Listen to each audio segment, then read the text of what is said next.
Good morning সবাইকে। আজকে ৩য় নম্বর রোজা সবার মুখে। তবে এই রোজা উপলক্ষে আমাদের বাংলাদেশে কিছু বেরোজগার ব্যক্তি আছে। কিছু না, অনেক আছে।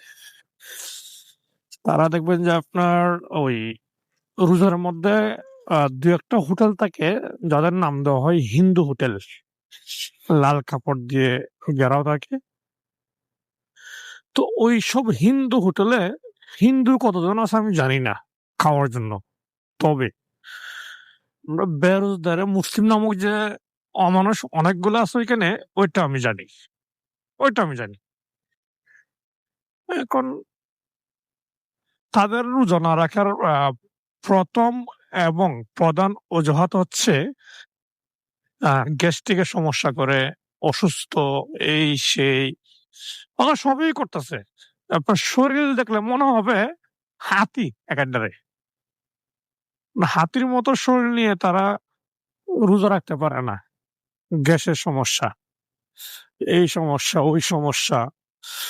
অথচ রোজার মধ্যে যখন আমরা রোজা রাখি না খেয়ে, সমস্ত গ্যাস বলেন, অসুখ-বিসুখ বলেন, আল্লাহর রহমতে কোনো কিছুই ডিস্টার্ব করে না। কারণ এটা একটা আল্লাহর রহমত।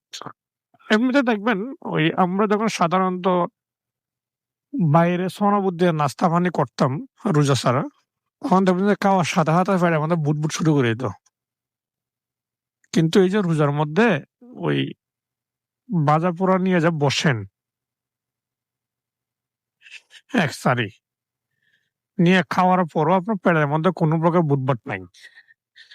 তো এগুলো হচ্ছে গিয়ে ওই সবই হচ্ছে গিয়ে আল্লাহর রহমত। ঠিক আছে?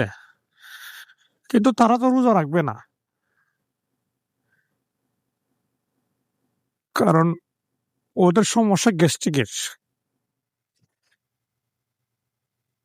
আমি বুঝি না আল্লাহ তাআলা ওদেরকে আসলে কি দিয়ে বানাইছে? এই মানুষগুলা দুনিয়ার আকাম সব করতে পারবে। কোনো সমস্যা নাই। সমস্যাটা তখনই বাজে যখন তাকে রোজা রাখতে বলা হবে। আপনি দেখবেন মসজিদে কিন্তু কিছু মুসল্লি থাকে। তাদের কাজ হচ্ছে মসজিদে গিয়ে মাত্র একটা চেয়ার দখল করা। কেন চেয়ার দখল করবে? যে তারা বসে নামাজ পড়তে পারে না। অথচ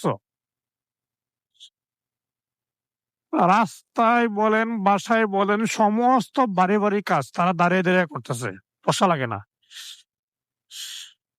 তো এই মানুষগুলো হচ্ছে আসলে আপনার নামাজের জন্য যায় না। ওরা যায় যে মূলত একটা চেয়ার দখল করে ফ্যাশন শো করার জন্য। হ্যাঁ, যারা একেবারেই আছে মুরুব্বি, কোমরে ব্যথার জন্য ঘুম দিতে পারে না, সেজদা দিতে পারে না, তাদের জন্য চেয়ারটা ঠিক আছে। কিন্তু তারা ছাড়াও আপনার চেয়ার ছাড়া নামাজ পড়ার কিছু মানুষ ওরা ফ্যাশন করে মূলত আসলে। আল্লাহ সবাইকে হেদায়েত দান করুক। আমিন।